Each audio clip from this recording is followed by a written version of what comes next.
প্রিয় অনিমেষ, কেমন আছো?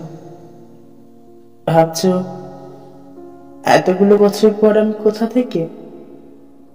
সেদিন তোমায় দেখলাম অনেকটা দূর থেকে, রাস্তা পার হবার সময়। গায়ে একটা হলুদ পাঞ্জাবি, হাতে বাজারের ব্যাগ, চোখে মোটা ফ্রেমের চশমা দেখলাম একটা।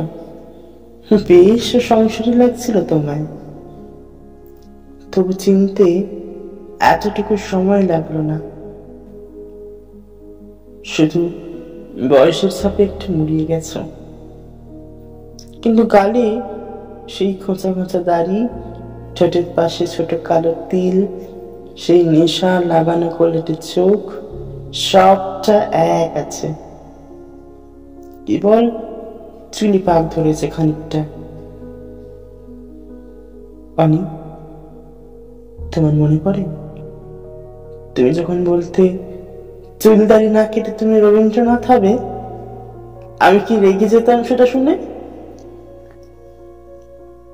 আমি শুধু ভাবি, জীবনের এই 22টা বছর কিভাবে চলে গেল আমাদের দুজনের থেকে। সব তো ঠিকই ছিল, হঠাৎ শেষ যেদিন তোমায় দেখলাম সেদিন এক বর্ষার সন্ধ্যা। রাস্তাটা মরিচপাতি দিয়ে সাজানো ছিল। দুজনে মুখোমুখি দাঁড়িয়ে সেদিন সিদ্ধান্ত নিলাম আর একসাথে নয়। কতটা সহজে সেদিন এতটা কঠিন হয়ে সারা জীবনের সিদ্ধান্ত নিয়ে নিয়েছিলাম আমরা। অনিমেষ, সেই সন্ধ্যায় দুজন দুপাশে হেঁটে যাওয়ার সময় আমি খুব করে চাইছিলাম তুমি আমায় একটা বার আটকাও। কিছুটা যাওয়ার পর যখন পিছু ফিরে দেখলাম, তখন নিয়ন বাতির আলোয় তুমি হেঁটে যাচ্ছ, ধীরে ধীরে মিলিয়ে যাচ্ছ দূরে, কেমন জানি ধূসর হয়ে। আকাশ ভেঙে খুব জোরে বৃষ্টি পড়েছিল সে রাতে। আমি আমার উত্তরের ঘরটায় বসে তোমার ফোনের অপেক্ষায় ছিলাম। এভাবে রোজ আকাশ কালো করে রাত নামতো, আর আমি আমার ফোনে স্ক্রিনের দিকে তাকিয়ে থাকতাম সারাটা রাত। তারপর একদিন বুঝে নিলাম, বিধাতা আমাদের সংসারটা একসাথে লেখেনি। আমি 1000বার টের পেয়েছি দূরত্ব বাড়ানো সহজ, বিচ্ছেদ সহজ, জটিল ছিল শুধু তোমার শূন্যতাটা একেবারে মুছে ফেলা। অনিমেষ, খুব চেনা রাস্তায় দীর্ঘদিন পরে হাঁটলে এক ধরনের অনুভূতি হয়। সেদিন রাস্তা পার হবার সময় যখন তোমার মুখটা দেখলাম, মুহূর্তেই আমার সমস্ত অতীত চোখের সামনে ওলট পালট হয়ে গেল। সেদিন তোমায় একটা ছুঁয়ে দেখা হয়নি। 22টা বছর আমাদের এতটা দূরে সরিয়ে দিল কি করে অনিমেষ?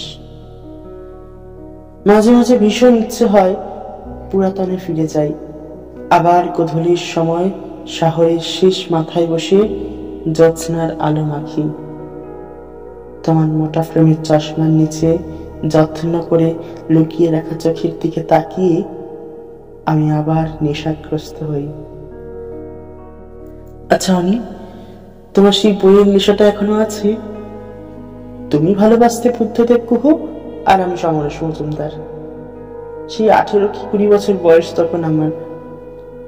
তারপরেই একদিন বসন্তের নতুন জীবনে তুমি এলে। আমার এখন বয়স বেড়েছে অনি, মুখে কুচকানো চামড়া, চোখের নিচে কালো দাগ, তলপেটের মেদ, মাথায় কমে যাওয়া চুল, শরীরে রোগের বাসা প্রতি মুহূর্তে মনে করিয়ে দেয় আমি কতটা মুড়িয়ে গেছি বয়সের তুলনায়। সবাই আমায় সান্ত্বনা দেয়, কিন্তু আমার মন বলে আমি আর বেশি দিন নেই। অনিমেষ, মৃত্যুর দরজাটা খুব কাছ থেকে দেখছি জানো। এখন এক একটা দিন আমার কাছে কেবল স্রষ্টার উপহার। বিধাতার খেলা দেখো অনিমেষ, চলে যাবার আগেই বোধহয় তোমায় দেখিয়ে দিলেন তিনি। অনি, আমরা এখনো এক শহরেই আছি, অথচ তা কতটা ভীষণ দূরে, তাই না? কতটা পথ হেঁটে গেলে তোমায় ছুঁতে পাবো তাও জানা নেই। অনি, তুমি ভালো থেকো। যদি কোনোদিন পারো এসে একবার ছুঁয়ে দিও, হোক সেই মুহূর্তে আমার শরীরটা যার প্রাণ নেই। কতগুলো বছর তোমার মুখে মৃন্ময়ী ডাকটা শুনি না অনিমেষ। শখ করে দিয়েছিলে তুমি আমার নামটা। অনি, আবার একটা বার ডাকবে আমায় সেই নাম ধরে, চোখ বোঝার আগে, কেবল একটা বার। এই ব্যস্ত শহরে কোনো এক ফিকে সন্ধ্যায় তোমার সেই পুরনো ঠিকানায় ফিরে আবার একটা বার।